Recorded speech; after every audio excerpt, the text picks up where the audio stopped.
let's take a deep dive into this issue. I'll start with you, Mr. Sheyi Gambo.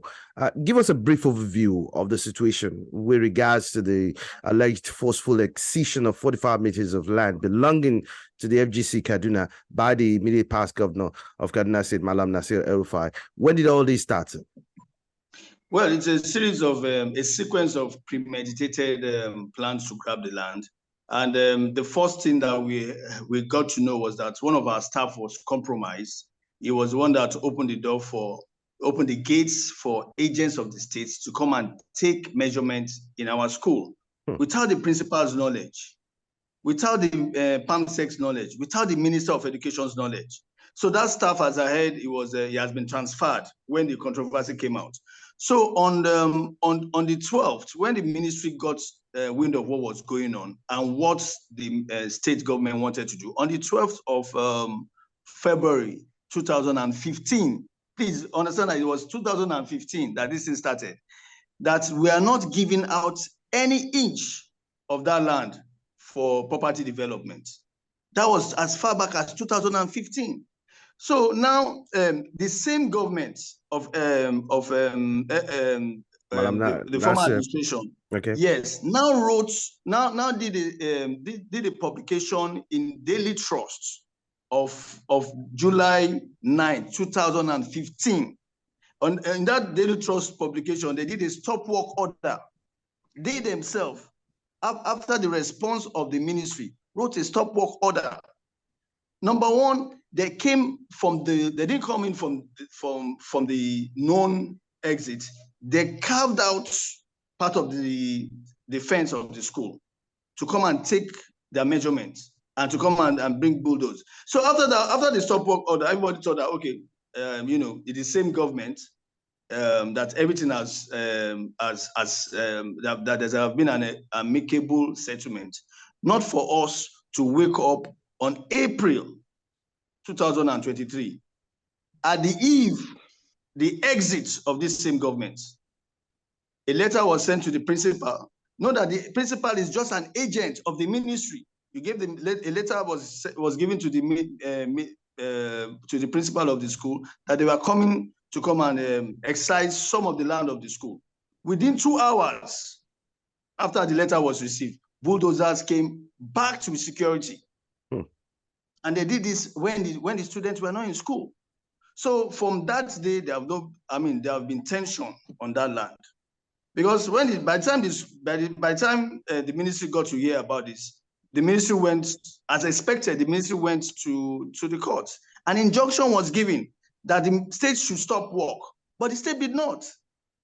When the state disobeyed the court's injunction, the ministry also went to the IG, because it's not the courts that will enforce the injunction. It's the police that will enforce it.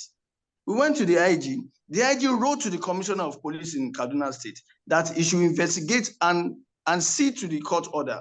The commissioner did not do anything. So we are going back and forth until some journalists spoke to the Commissioner of Police that we heard that there's an injunction to stop this work. That's when he now sent the DPO. By that time, they have bought time for them to erect another what's it called, fence, carving out a lot of plots of the land. So you see, ab initio, I don't understand why leaders will not come straight. And if you are of the same party, the same government, I expect a level of interaction. It's not that you come in through the back door, and we're talking about students here. So since that day, they have not been, today, graciously today, there's a new development today. Graciously today, the new governor was able to see our President General and some of my ex-co, because I was not around. I had left Kaduna by that time. So that's where we are. I had the honor and privilege to come around and visit Federal Government College Kaduna, where over 800 plots have been excised by the state government for development for other purposes. This is a school, and you can see, if you go down the line, you can see the fences to my left and right. This entire expanse of land, and there's about this much of size also behind us that was excised without following due process. This is a school that was set up over 50 years ago to promote national integration and development. Today, land grabbers have come in to excise land without following process. This is a school that should provide. All right, Magaji, let me have you jump in on this. You are aware of these situations, and one begins to wonder, what's the legal basis for the Kaduna State government to have cited this land belonging to the FGC Kaduna for its, excision? What was the basis for that? As a matter of fact, during the course of our investigation, it was said that they actually wrote from the Ministry of Urban Planning and Development, wrote a letter to the principal about the excision of unutilized land along the stretch of River Kaduna for security reasons. I mean, questions are still being asked. Let's get your reaction on this. Yeah, well, even if the issue was security reasons, you don't excise land like that. Where there are security issues or there are threats, then you reinforce security. And you don't necessarily reinforce security by building an internal fence. Let's not forget, and I think I need to put this in proper perspective, that the school already had a fence. It was not as if there was no fence. There was already a fence. If there was a need for additional security, boots on the ground, policemen or soldiers or vigilante, whatever, then that could have been arranged.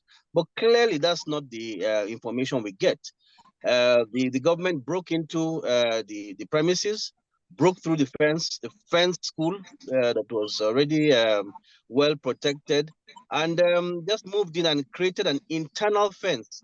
And according to them, it was meant to be a buffer zone. We don't accept that as an excuse.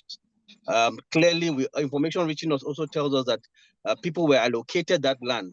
We're talking about over 245,000 square meters of land valued at over 6 billion naira just on land alone. And this is a very conservative estimate.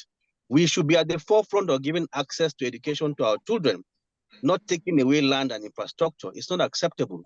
Okay, and people talk about the Land Use Act. I'm not in court here and I'm not a lawyer, but I also know that when there's revocation in the public interest, there's also a process even to that. Where there's meant to be any interference, there's a process to that. As far as we are concerned, that process was also not followed. So this amounts to an illegality. There's nothing on ground to show that this move was to promote state or national interest. Clearly, some people just wanted to take advantage of that idle land, which was meant for future development of classrooms, of hostels, of clinics. That has not been done largely because of the shortage of funding. But this excuse around telling us that it was a security issue, I think is not sufficient to come into one's land unannounced, take it over, fence it, and then do what you want to do. Thank God we have the parties in the case have gotten a court injunction, and the work has stopped. I was privileged to see the governor of Kaduna State today. And my colleague Shei was not around, but he sent representation from, and I, being President General of USOSA, which is the umbrella body of 110 unity schools. Of course, for us, the public interest in terms of public education is first and foremost. And we told the governor that this is not acceptable. You don't just excise land without due process. You're not doing anything to promote education by excising that land. We don't also believe the story about security. That you were saying that the school is vulnerable. If it's vulnerable, that was not the best way to shield it off from attack.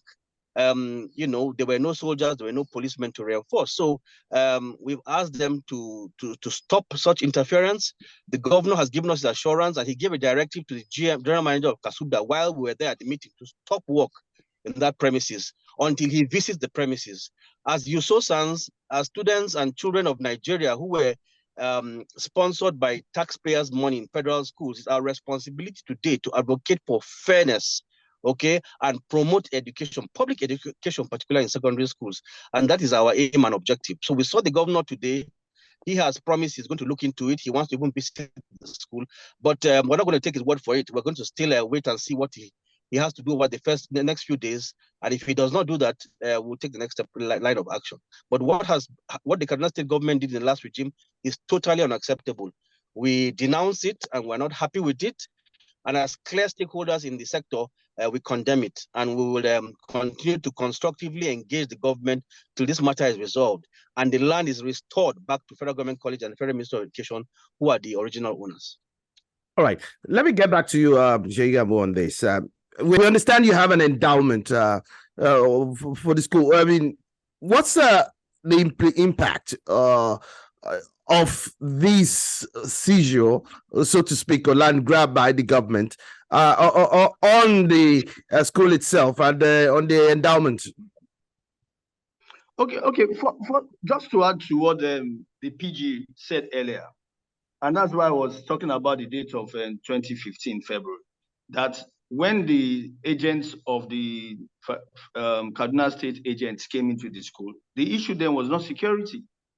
There was no time that security was mentioned. So it just now is now a latest development, their second coming that we're now hearing about security. And when you go to that land, there is an existing estate or a town actually after the Kaduna River. So there's no way that place can be a security threat to the students, because that means whoever is coming to do anything injurious to the student have to go through that expand of buildings. So it's the same thing you want to that is already existing there that you want to repeat here.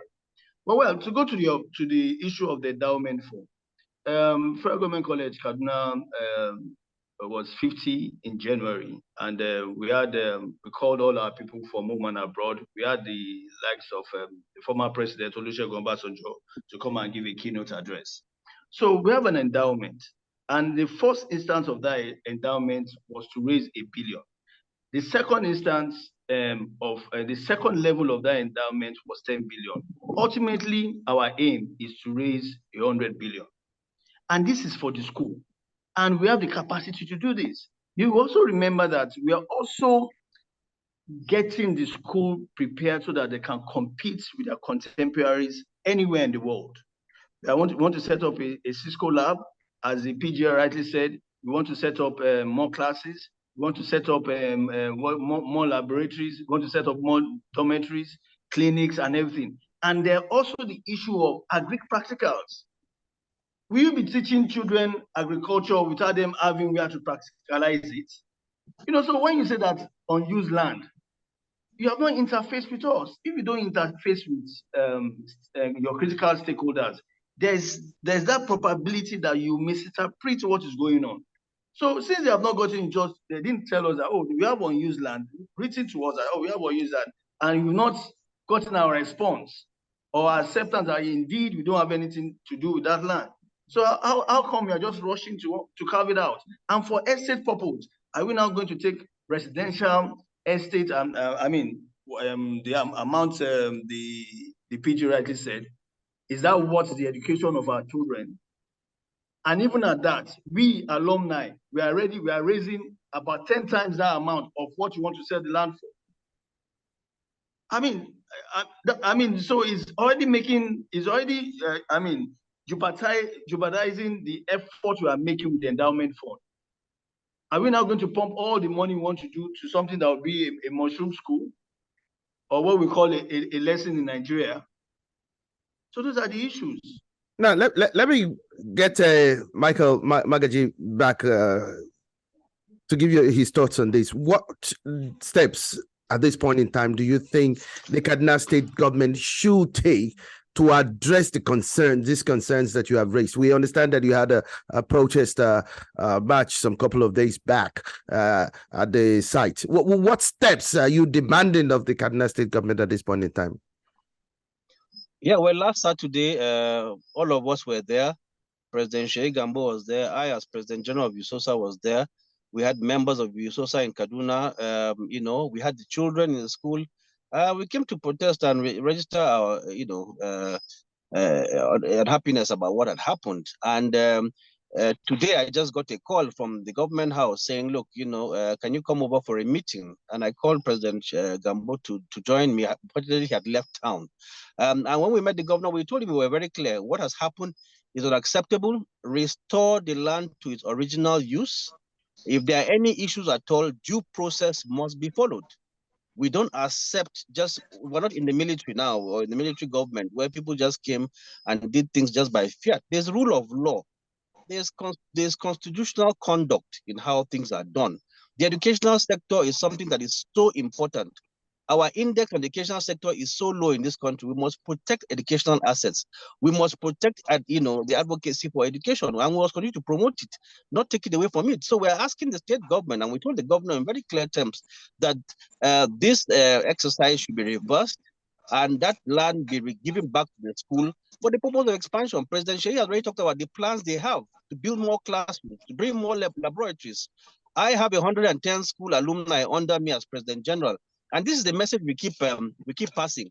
That we need to give back to these schools. We need to strengthen them. The federal government and even the state governments are probably not doing as much as they should. So we as alumni also have a responsibility in giving back, because we benefited from these structures. So we do not want those structures taken away. We don't want that land taken away, because we need to improve enrollment. So many schools, federal government colleges are congested today because there's not enough infrastructure. And the only way you can expand infrastructure is to build new infrastructure. And the only way to build it is if you have the land to build it. And these schools were designed with very futuristic ideas, which is to say, there was plenty expanse of land to make for expansion. Some of these schools started in 50s and 100s, but today they are in thousands in terms of enrollment. So we need that land. We need to have that land back, and the Kaduna State should hands off and give the land back to who actually deserves it. It's unfortunate that it's a legacy issue that the governor has resolved, but that's his job as a leader to solve the problems. Now, considering the antecedents of Malam Nasir El-Rufai, he's always called a bluff of anybody that challenged his positions, and considering that his actions in recent times, at some point in time, even though there had been called for actions and there will be serious consequences should he'd be allowed to stand, he had always called a bluff of whoever. We remember that at some point in time, despite court orders at some point in time, El-Rufai allegedly allocated parts of some land to the Nigerian Air Force and the Federal Road Safety Commission. We had the instances where he has even hinged his position on public interest and the power of revocation on the chief executive of the state.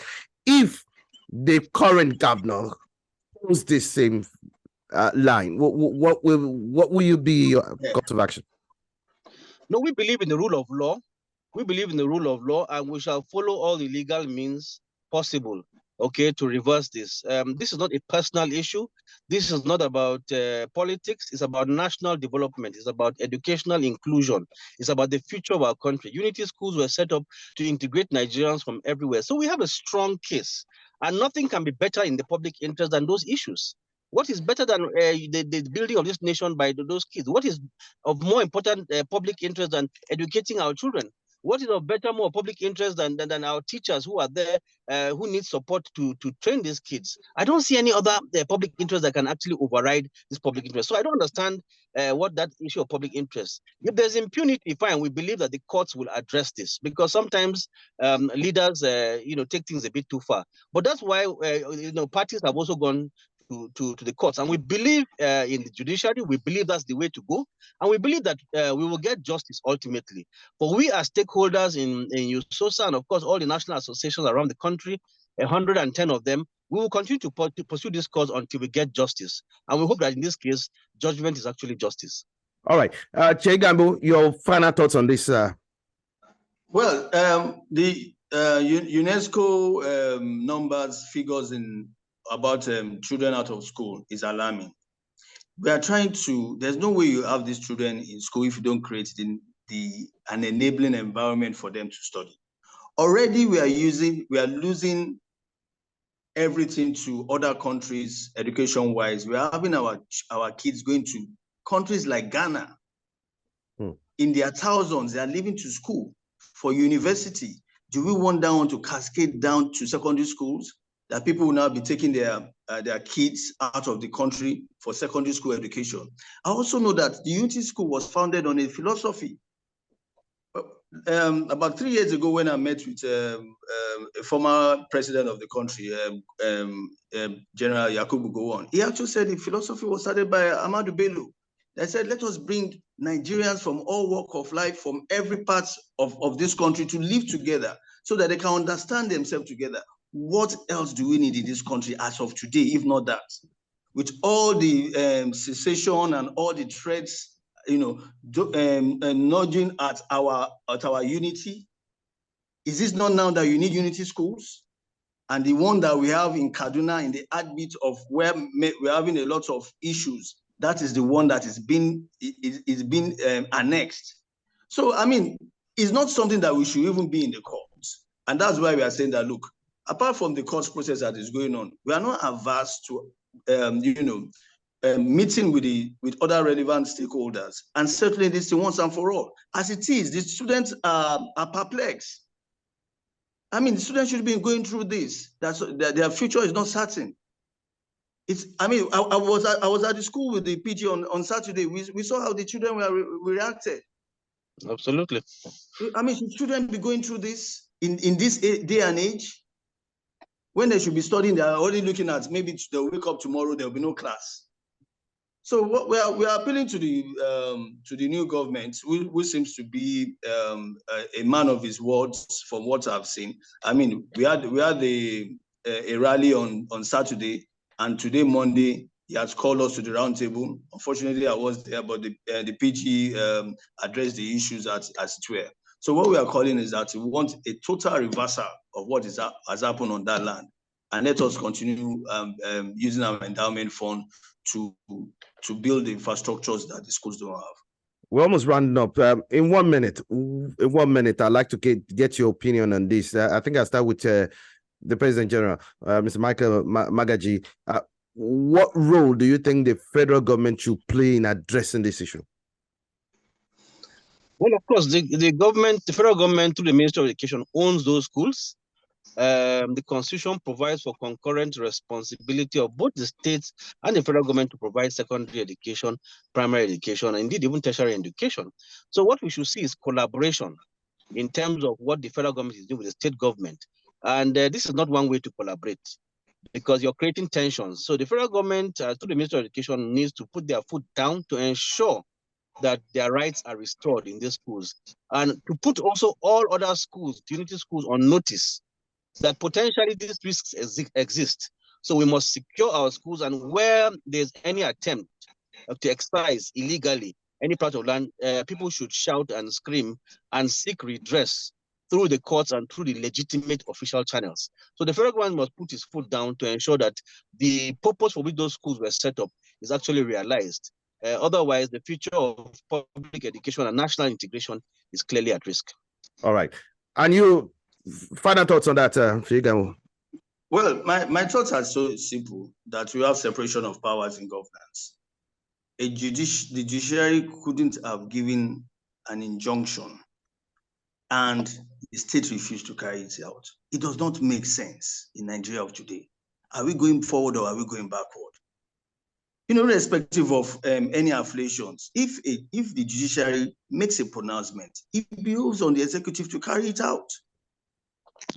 I mean, what are we teaching our kids? That we can do as whatever, when we're in position of power, we can do whatever we feel like doing? I mean, those are the things that we need to, the state governments in Kaduna today need to quickly rectify, that they are responsible and they are responsive.